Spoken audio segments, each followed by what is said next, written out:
ये मुल्क की राजधानी दिल्ली है। दिल्ली पर मौसम की ऐसी मार पड़ी है कि लोगों को समझ ही नहीं आ रहा कि करें तो क्या करें। सर्दी, कोहरा और आलूदगी, तिहरे अटैक से कौमी राजधानी समेत आसपास के लोग बेहाल हैं। दिल्ली इस मौसम के सबसे सर्द दिन का सामना कर रही है। दिल्ली में मिनिमम टेम्परेचर 1.9 डिग्री दर्ज किया जा चुका है, जो कि आम सर्दी से बेहद कम है। हालात को देखते हुए दिल्ली में प्राइवेट स्कूलों की छुट्टियां 15 जनवरी तक बढ़ा दी गई हैं। दिल्ली सरकार ने इसे लेकर हिदायत जारी कर दिया है।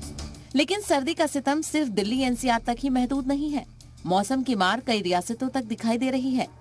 आईएमडी ने पंजाब, हरियाणा, चंडीगढ़, दिल्ली और यूपी के लिए रेड अलर्ट जारी किया है, तो वहीं राजस्थान और बिहार के लिए महकमा मौसमियात ने ऑरेंज अलर्ट जारी किया है।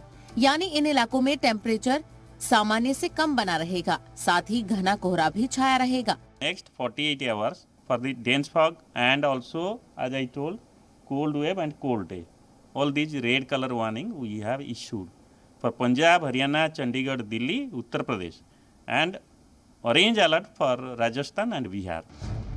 यहाँ पर कोहरे के असर को आप इसी बात से समझ सकते हैं कि इस वजह से इतवार को 335 रेलगाड़ियां देरी से चली, 88 ट्रेनों को कैंसिल कर दिया गया, जबकि 31 ट्रेनों का रास्ता बदलना पड़ा।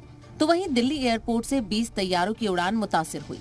बर्फीली हवाओं की वजह से बिहार के दानापुर में आम लोग परेशान नजर आ रहे हैं। अपना लकड़ी चुन के जला रहे हैं, ठंडा से मर रहे हैं। यहाँ का पब्लिक, यहाँ का किचन मन नहीं, कुछ नहीं सहायता कर रहा है। बहुत कड़ाके के ठंड है और सरकार की तरफ से कोई व्यवस्था नहीं है। ये हम लोग अपना जो है अलाव जला करके और सभी लोग ताप रहे हैं। महाराष्ट्र के गोंदिया जिले में 9 साल बाद सर्दी ने सारे रिकॉर्ड तोड़ दिए हैं। छत्तीसगढ़ के कई जिलों में महकमा मौसमियात ने सर्द लहर का इम्कान जाहिर किया है। रियासत के कोरिया, जशपुर, बलरामपुर, सरगुजा, पेंड्रा रोड, कवर्धा और दुर्ग में और ज्यादा सर्दी का अंदेशा जताया गया है। महकमा मौसमियात के मुताबिक लोगों को ठंड से राहत के लिए 10 जनवरी की रात तक का इंतजार करना पड़ेगा। इसी दिन हल्की बारिश हो सकती है और आसमान थोड़ा साफ होने की उम्मीद है। तब तक आप सर्दी से बचकर रहें, खास करके बुजुर्ग और बच्चे खास ध्यान दें। ब्यूरो रिपोर्ट, जी मीडिया।